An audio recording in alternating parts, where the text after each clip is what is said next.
Ketua Komisi 6 DPR Teguh Iskandar Daud menyebutkan manajemen rumah sakit ibu dan anak di bawah pimpinan Direktur Dr. Gigi Erni Ramayani bermasalah.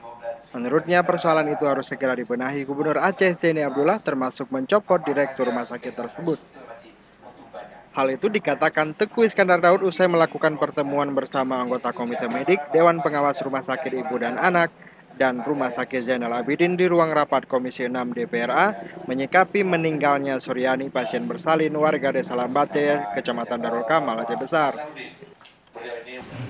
Ya, tentu mismanagement ini harus diluruskan. Ini kan ada carut marut, benar mungkin kata kawan media, ada carut marut mungkin.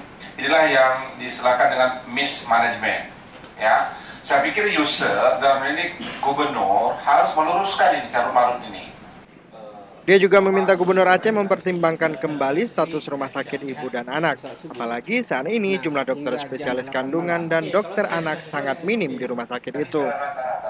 Dari Banda Aceh, Mulyadi melaporkan untuk Aceh Video. Ada sekitar 15 kali lebih.